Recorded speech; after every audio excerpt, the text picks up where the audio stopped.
Praise the lord. దేవునికి మహిమ కలుగునుగాక. ప్రియమైన దేవుని బిడ్డలారా, చాలా రోజుల తర్వాత ఈ విధంగా కలవటానికి ప్రభు మరొకసారి అవకాశం ఇచ్చాడు. దేవుడు కృప చూపించి మీ ఆశని, మీరు చేసిన ప్రార్థనకి మరొకసారి ఈ అవకాశం ఇచ్చిన నా దేవునికి నేను కృతజ్ఞతాస్తుతులు చెల్లిస్తున్నాను. ఈ ఉదయకాలము దేవుని వాక్యాన్ని ధ్యానించుకుందాము. రోమీయులకు రాసిన పత్రిక 12వ అధ్యాయము 12వ వచనం. రోమీయులకు రాసిన పత్రిక 12వ అధ్యాయము 12వ వచనము.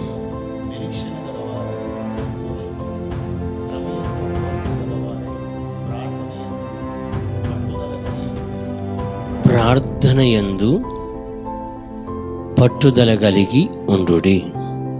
అంటే ఒక వ్యక్తి ప్రభు సన్నిధిలో ప్రార్థన చేస్తున్నప్పుడు ఆ ప్రార్థనకి జవాబు వచ్చేంత వరకు సమసిల్లిపోకుండా, నెరసిల్లిపోకుండా, కుంగిపోకుండా ప్రభు మనకి అవకాశం, మన ప్రార్థనకి జవాబు ఇచ్చేంత వరకు ఒక పట్టుదల. ఆ పట్టుదల ఎప్పుడు వస్తుంది?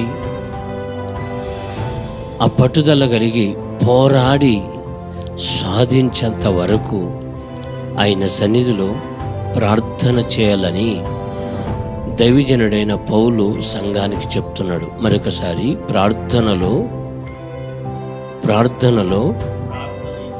ప్రార్థన యందు పట్టుదల కలిగి ఉండుడి. ఈ విషయాన్ని, ప్రార్థనను పట్టుదల కలిగి ఉండుడి అంటే ఎప్పుడు ఉన్నారు, ఎవరు ఉన్నారు? ఒక విషయాన్ని మీకు గుర్తు చేస్తున్నాను. దైవజనుడైన యెహోషువ ప్రభు సన్నిధిలో ప్రార్థన చేస్తున్నాడు. యెహోషువ ఉదయం మొదలుకొని సాయంకాలం వరకు సాష్టాంగ పడి కన్నీళ్ల మధ్యలో కుంగిపోతూ, అయ్యో ప్రభువా, మమ్మల్ని నీవు కరుణించావా? ఆ మాటను చదవండి. యెహోషువ గ్రంథము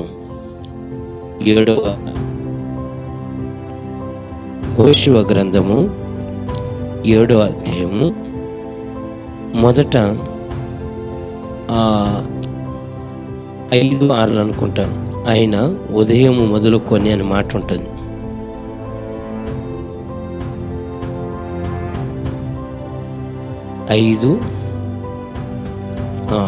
చదివి సహాయం చేయండి.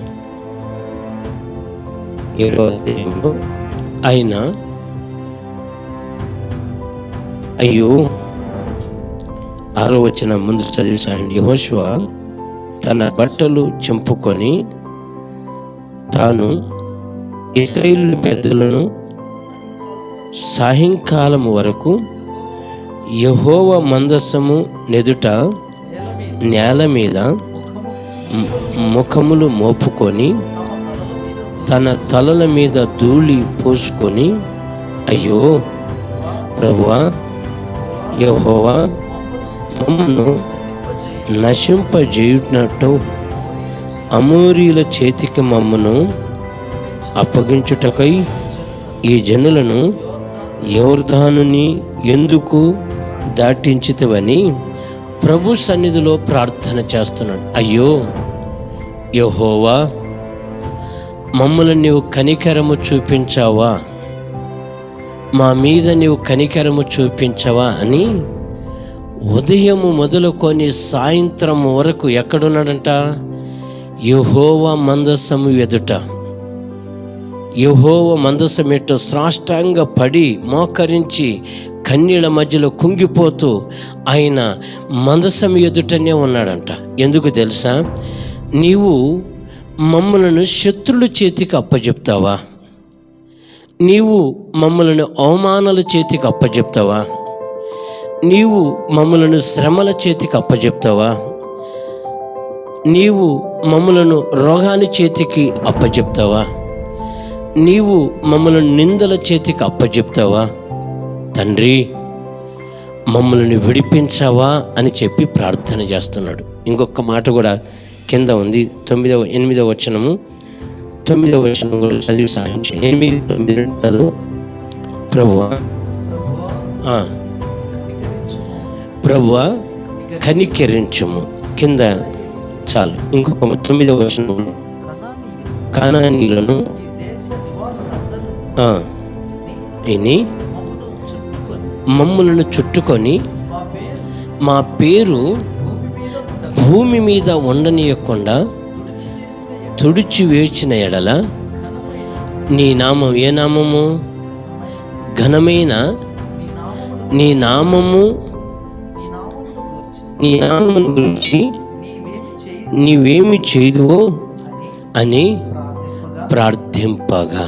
అంటే ఇప్పుడు మొదట ఆయన, అయ్యో ప్రభువా, మమ్మల్ని కరుణించవా, మమ్మల్ని కనికరించవా, శత్రువుల చేతికి అప్పచెప్తున్నావా అని ప్రభు సన్నిధిలో ప్రార్థన చేస్తే, పట్టుదల కలిగి ప్రార్థన చేస్తే, ప్రార్థన ఆలకించగలిగిన దేవుడు యెహోషువతో అంటాడు, లెమ్ము, లే, ఎందుకు ఈ విధంగా పడ్డావు అంటే, దేవుడు లేపితే ఏ శత్రువులు కూడా మన ముందు నిలబడలేడు.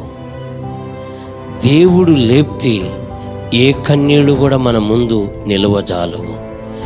దేవుడు లేపితే ఏ రోగము అవి మన దగ్గరికి హాని చేయలేవు. ప్రభు మనకు తోడుగా ఉండి ఈ ఉదయకాలం ప్రభు నీ జీవితంలో గొప్ప కార్యాలను చేయాలని, నేను విడిపించాలని, నేను ఆశీర్వదించాలని, కుంగిపోతున్న నిన్ను పైకి లేవమని ప్రభే హెచ్చరిస్తూ, ప్రభు నిన్ను బలపరిచి స్థిరపరిచి ఆరోగ్యం ఇచ్చి ఆయన వాగ్దానం నెరవేర్చబడునుగాక. ఆమేన్.